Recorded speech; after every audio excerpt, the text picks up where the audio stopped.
Đi sang môi tiên mà. Dạ không ai lên.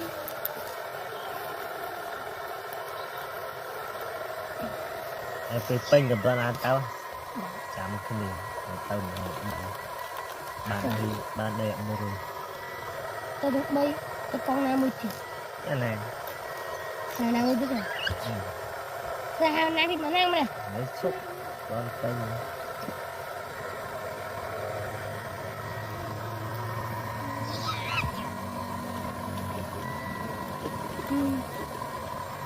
Là nhà sao đó. bật cu thế này Sao dạ sao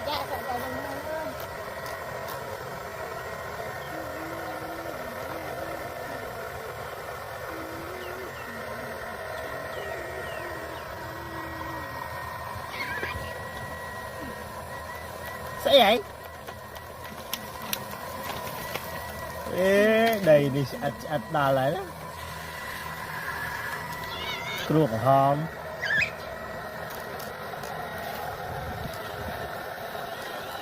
chúc cái nó toàn tình tôm nong bay làng Chinh. ok Đấy quả họ vui nữa.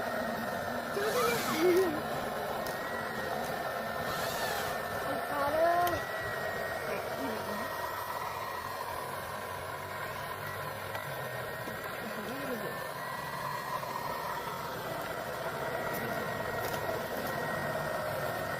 Bạn ấy các bạn này bạn thích đấy. Ơn. Dạ bọn là con tùy con ta mông kinh ai à mau mới tiền là bán rồi làm bên pra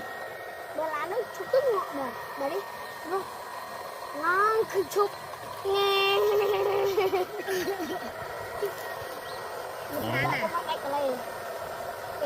ngon ngang kruai mà đạm mà nhà tì tan con phải chưa tan con một chưa nào sợ tụt la lên cái bút ngon lấy giúp chút riêng tập đây anh ngon lấy đấy đằng ấy ra tuyệt mình anh có là ngon lấy đấy ngon là đấy ngon không là đấy ngon không cứ tật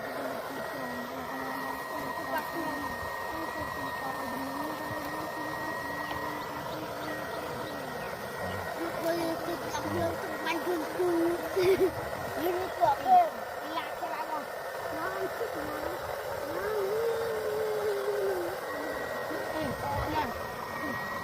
nó si kruai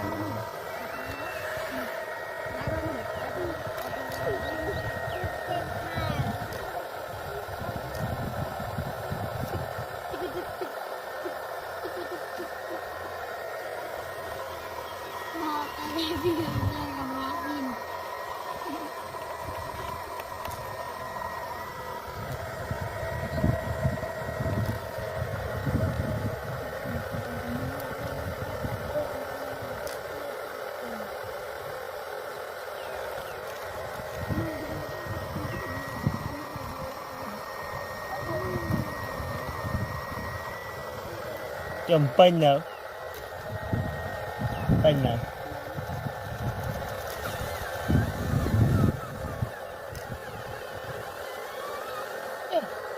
thì no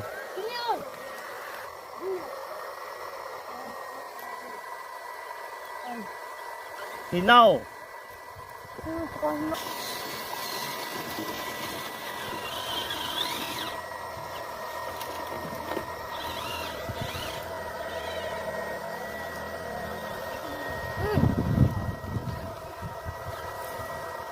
nào nè à anh chú băng 20 là mi độ bền này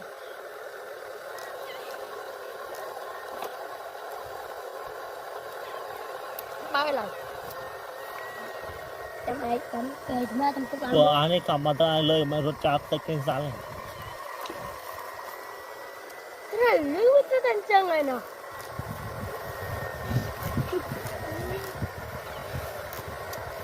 một con lan bạc lan coi nhau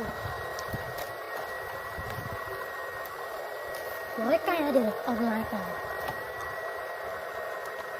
cho mình toàn đào không đến à cái đó cái nam bò chất chính tì đã bỏ hạt đây vô làm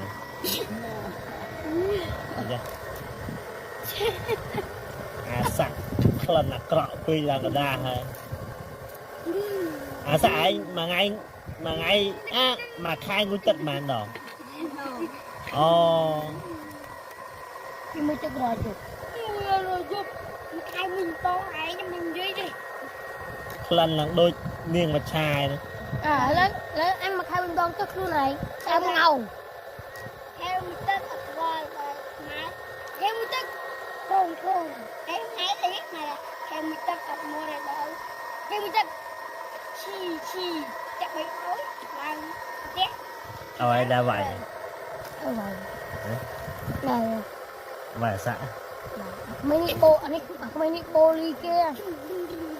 rồi bị chặt bên kia kia boli mấy bulu chơi bulu kia chơi mà cà phê luôn như ta cũng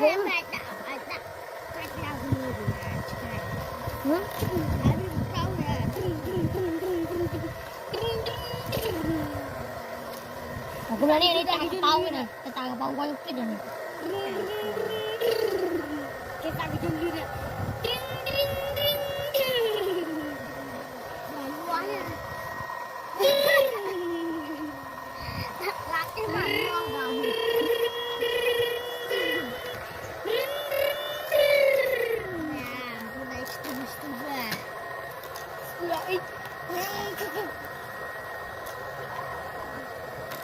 nhưng mà cô nó đánh mũi sao ấy đánh cả lon rồi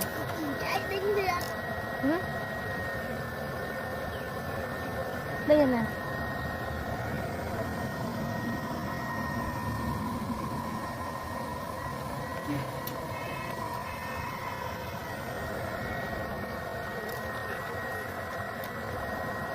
đây là mặt bọt đây nhỉ đây rồi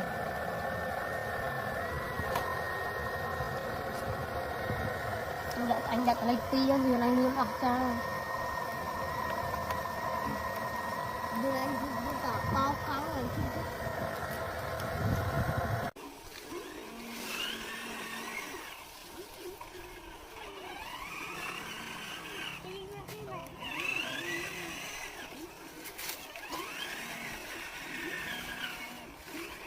đọc cho nó cắt đây thì đó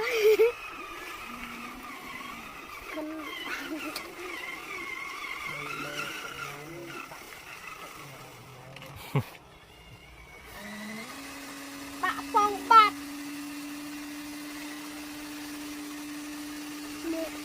nổ ba nó sao nổ ba nó tiết bài đó tiết đó bạ phong ngoài ở thì bạ phong hả bài á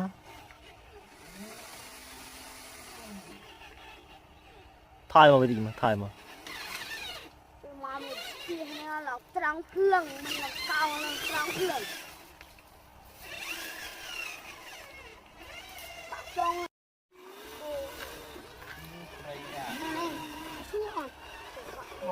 mớ thôi mớ anh đi ai lại tới bốc đi không à chạy ra rồi